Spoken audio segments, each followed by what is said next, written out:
Today, we are traveling north from the press war in Lagos to the vast mountains and plains of northern Nigeria. By 1948, northern Nigeria's elite had ruled for more than 40 years without having to consult anybody's uncle. So all this talk of election and all these things was sounding like haram to them. The way they saw it, Southerners will soon use that one as an excuse to come and fix themselves into the seats of government in the north, especially those Igbo people. And I know you must be thinking, these same Igbo people, I thought it was only in Lagos. They were everywhere. One of them, Dr. Nnamdi Azikiwe, was leading a political movement that was working to establish a countrywide footprint and had achieved success in the eastern and western regions. So who were these Igbo people and what was the big deal about them? The Igbos were an ethnic group indigenous to the central part of southern Nigeria.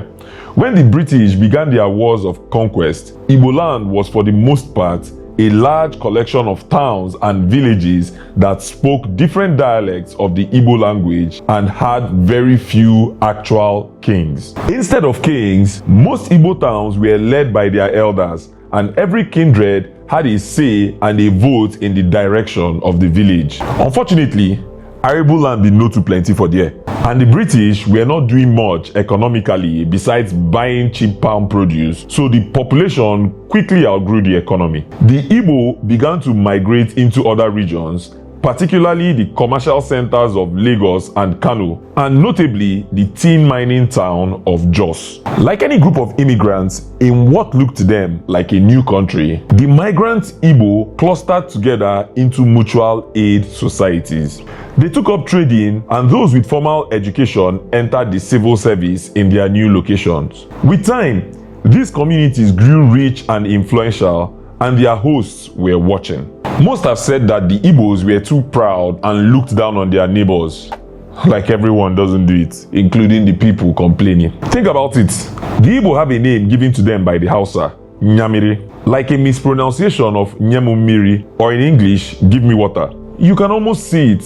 An Igbo traveler who's just jumped off the lorry, dying of thirst in the fierce Kanu sun, begging the first person he sees for water. That name is still used in the north to this day, and its history is bloody and dark. The first recorded flashpoint between the Igbo diaspora and the locals was not in Lagos, but in Jos. And though historians don't agree on what the immediate cause was, they know who the warring parties were. The Igbo on one side and the Hausa and Fulani on the other. I know you might ask me, but Ayah Matanga, were the Fulani and Hausa indigenes of Jos? Well, no.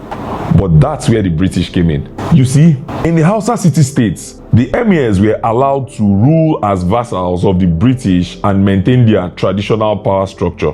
But when it came to the Middle Belt, they changed the rules for the sake of administrative convenience. They installed Fulani aristocrats and the occasional Fulani-backed outsider as chiefs over the indigenes and sidelined the indigenous traditional rulers. The only exception to this rule were the Tiv, who resisted being placed under the Akuka of Wukari, king of the Jukun and the Jukun themselves. Now Jos, being a valuable mining town, soon became a commercial hub, and Hausa traders and miners and craftsmen migrated to urban Jos in numbers and formed a very organized Muslim community. The Igbo came later, settled down, and quickly came into direct economic competition with the Hausa and Fulani. Little surprised that the fight started from the markets. On July the 1st, 1945, a dispute between Igbo and Hausa traders turned violent. The matter escalated, and soon Igbo traders' shops were burning. The fighting then entered the town and lasted another 5 days before the British could bring it under control.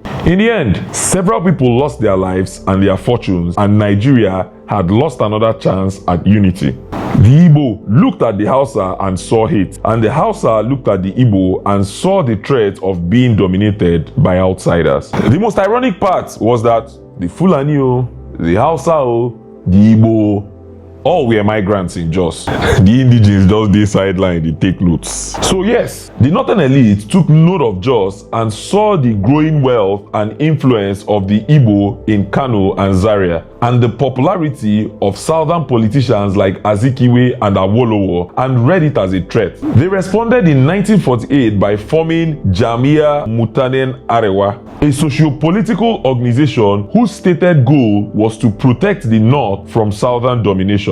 This organization is what later morphed into the Northern People's Congress, and its leader, Sir Alhaji Amadu Bello, Sadwana of Sokoto and grandson of Uthman Danfodio.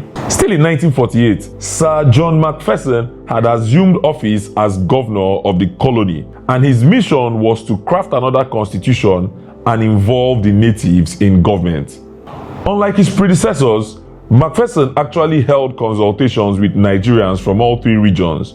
After almost 2 years of consultations, man arranged for a constitutional conference in Ibadan.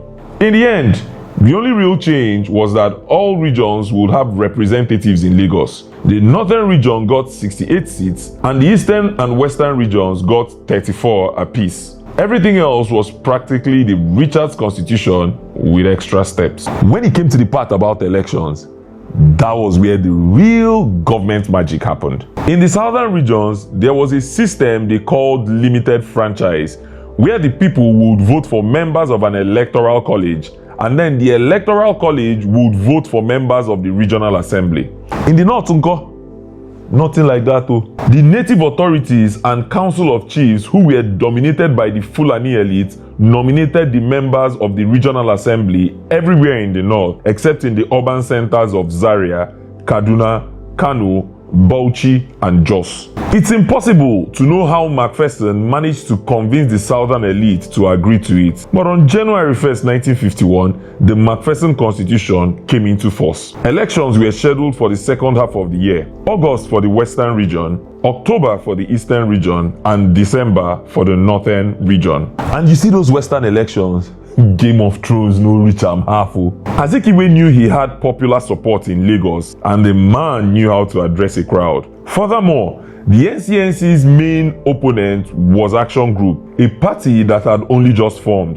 The NCNC was confident of victory, and initial election results looked promising. The NCNC swept Lagos, and the independents who were aligned with them were winning. Then the results from the hinterland started coming in. Apparently, Awolowo had convinced majority of the chiefs in the western region to take the side of the Action Group. And in a masterstroke Littlefinger would have been proud of, he had also turned a good number of independents to his side. Azikiwe had won the battle in Lagos, but he had lost the war in the west. Eastern Nigeria was in the bag, but the dream of a nationalist movement with NCNC at its nucleus was fading. Nnamdi Azikiwe would later abandon Lagos in 1953 and move to the eastern region, where he later became premier. In December, the North held its elections, a pure formality that resulted in an overwhelming NPC majority of 68 out of 91 seats in the regional assembly. Malam Aminu Kano's Northern Elements Progressive Union only managed to win 2 seats out of 91, and various independent candidates won 21 seats. At the beginning of 1952, each region's representatives arrived in Lagos with agendas set by whichever party had the majority in their region.